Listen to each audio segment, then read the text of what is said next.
Hürmetli vatandaş, endi muhokama şekilde leksiya sizlarga topshiramiz.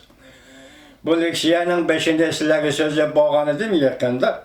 Amerika Qo'shma Shtatlarida ochilgan bir yig'in to'g'risida Millivart, Jem Millivartning Yalta yig'ini eg'izga ilib, Uyg'ur mushining taqdiri mush Yalta yig'inida pichildi degan edi, hurmatli vatandoshim.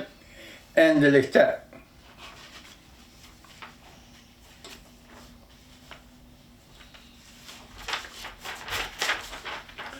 şuna münasebetlik. İkinci kıtım, mesela bunun mavzusu, Uygurlar duç kilovatkanlar yallıktan ötmüşü ve kelgüsüdeki Hristiyan mavzulu haber, Abdua, yani muhbir Aziz Efendi, 2020 yıl 1. ayının 20. günü Erkin Asya Radyosu Uygur Tel bölümünde ilan kılınan haber. Bunu biz kıskartıp mındak bir mühim noktasına aldık. Dikkat vatandaş. Bolup Amerika bilen Xitay hükümetinin savdo söhbeti hakkındaki kelişiminin birinci basqışı birlikte imza koyuştan keyin Amerika başçılığındaki G'arb dünyasının bu meseledeki meydanında qandaq özgürüş buluş mümkünlüğü hakkında sorğunumuzda, yani bu mesele degende Uygur meselesi de qandaq özgürüş buluş mümkünlüğü hakkında sorğunumuzda Missouri Üniversitesi'nin profesörü Shani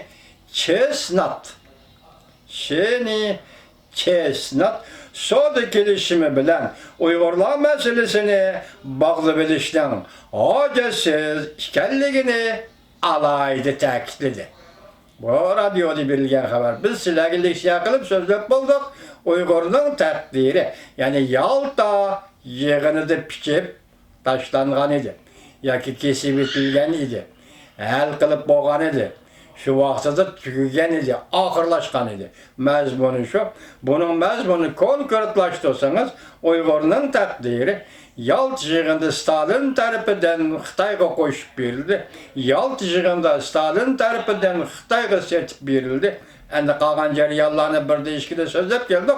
Shundaq demakchi bo'lsa, konkretlashsa bu texmi yaxshi bo'ldi. Texmi konkretlashni biz hozirgacha orzu qilib keldik va bu to'g'rida to'xtamay leksiya so'zlab keldik vatandoshlar. Endiki gap nima desangiz, savdo kelishimi bilan Uyg'urlar masalasini bog'lab olishdan ojizsiz ekanligini alohida ta'kidlaydi. Kim o? Shani Chestnut, profesör Missouri shtatining Shani Chestnut. Mençi bular bir-biriga ancha bak ta'sir qilib ketmaydi. Uyg'ur masalasi bilan savdo masalasi bir-biriga ancha ta'sir qilib ketmaydi. Chunki hozir Xinjiangdagi Uyg'urlar va boshqa xalqlarning beshig'i kelayotgan ishlar savdo suhbati jarayonida ko'zor qilib ishlatilgan ahvolmi yo'q emas. Mesela Xitoy bilan savdo suhbatiga kirishganda ko'zor qilib ishlatilgan ahvolmi yo'q emas. Mesela Xitoy ma'qul desa, yana bir qadamni kechikib besish, Xitoy ma'qul demasa, Uyg'ur masalasini yana bir qadam gavdalantirish deganda. Bu yerda nima deydi Chestnut? Bu savdoga kelishimi imzolash jarayonida Uyg'ur masalasi ko'zor qilib ishlatilgan ahvolmi yo'q emas. Ama Amerika'nın qimmat qarashi, savdo suhbati, savdo urushi yoki savdo raqobati bilan taraqqiy qilmaydi. Amerika'nın davlat qimmat qarashi savdo munosabatlariga beqinmaydi. Savdo munosabatlaridan mustasnosiz. Amerika'nın bu davlatning qimmat qarashi ikkinchi hodisa. Ikkinchi masala, savdo masalasi ikkinchi masala. Xuddi bugungi muhokama yig'inida anlaganimizda kasbdoshlar hozir tashqi dunyoga eksport qilinayotgan sirli raqamlik nazorat qilish mexanizmi hamda buning Xinjiangdagi zulmning kengayishida qanday rol o'ynayotganligi haqida to'xtaldi. Demek bir yerda hozir biz buningga erishmoqchi bo'lgan bir jumla. Mesela Shani Chestnut dedi ki, hozirgi savdo kelishimi Amerika Cumhuriyeti savdo munosabati bilan Uyghur meselesini bağlı belişten ayti yok dedi. Lekin biz sizlarga leksiya so'zlagan davomliq nima dedik? So'didan tashadigan bir ish bor. Agar so'didan tashadigan bir ish bo'lmasa, masalan, so'di suhbati eng kayindin siyosiy suhbat boshlandi. Amerika Qo'shma Shtatlari bilan Jungo o'tirisida shunda ish bo'lamdi, bo'lmamdi deb sizlarga bir jumla topsak, bir jumla, ikki jumla topsak, ikki jumla. Uzun yıllardan beri sözlep geldik. Yoki qisqasi, Prezident Trump Oqsaroyga kirgandan keyin 3 yil mobaynida sözlep geldik vatandaşlar. Tushundirimiz sizlarga yoki o'zimiz tushunamiz deb qiynaldik. Hozir qarab beqim, endi bu yerga kelgan nima deydi?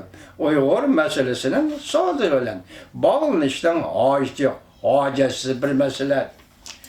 Endi bu yerda mandaq bir xabarga diqqat qilaman, hurmatli vatandosh. Dünya iqtisod munbirida Prezident Trump nutq so'zlaganda 1-22 kuni Prezident Trump Shveysariyaning Davos shahriga berib, Davos xalqaro iqtisod munbiri yig'iniga qatnashdi. Shu vaqtda nutq so'zlaganda Buyuk İran torbitining muxbiri, ya'ni ochiqroq aytsak Falungonchilar torbitining Buyuk İran torbitining muxbiri Prezident Trumpga ingliz tilida savol qo'ydi. Prezident Trump İngiliz tilida qo'yilgan bu savolga javob berdi. Jungo va Shangang kishilik huquq masalasini ikkinchi bosqichliq Amerika Jungo savdo kelishimiga elib kirishni dal hozir muhokama qilyapmiz deb javob berdi prezident. Tushundingizmi? Xo'sh, yuqori nima dedi? Chestnut dediki, Uyg'ur masalasi savdo masalasi bilan bog'liq bo'lishdan zaruriyati yo'q dedi. Endi bu yerda prezident o'z og'zi bilan Davos yig'inida Buyuk İran torbitining muxbiriga berayotgan javobida biz ikkinchi bosqichliq savdo suhbati. Boshda nima dedi xabarda? Hozir Jungo'ga elib boradigan ikkinchi bosqichliq savdo suhbatimiz darhol boshlanadi dedi Prezident Trump. Bu sizning esinglarda bo'lsin dedim men boshda xabarda vatandosh.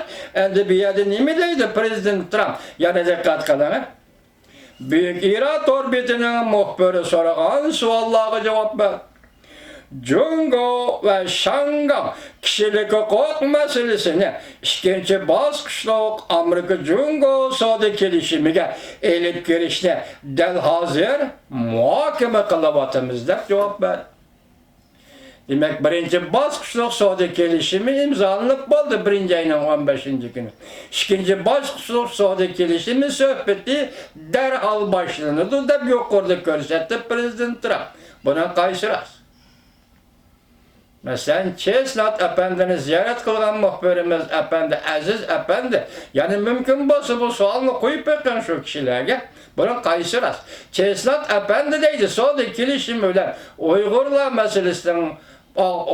masalasini bog'lab olishdan hojati yo'q deydi. Xo'sh, endi bu savdo kelishimiga bu yerda prezidentning og'zidan chiqqan so'zga tahlil qiladigan bo'lsak, hozir Shangangda kishilik huquq masalasi savdo masalasiga bog'lanib qoldi ya. Yoki Shangangning masalasi, Shangangning kishilik huquq masalasi, savdo masalasiga suhbatiga bog'lanib qilib, Uyg'urlarning masalasi savdo suhbatiga bog'lanmay qoladigan biror ish bormi ya? Endi Amerikalik professor to'liq tushunishi mumkin. Endi ichki siyosatdan qanchalik xabari bor buni bilmayman. Amerikalik professor buni tushunib tursa, boshda ayirib turdi. Amerikaning qimmat qarashi bu boshqa narsa, Jungo bilan bo'layotgan savdo suhbati bu boshqa narsa deb turdi. Shundaq degandigan siyosatdan bilish mumkin. Hozir mening hayron qolganim vatandosh, ikkinchi qatimliq savdo suhbati darhol boshlandi. Hatta bunun için Prezident Trump Beijing'i ziyaret kılmakçı bo'layotdi degan xabarlarni sizlarga yetkazib bo'ldik.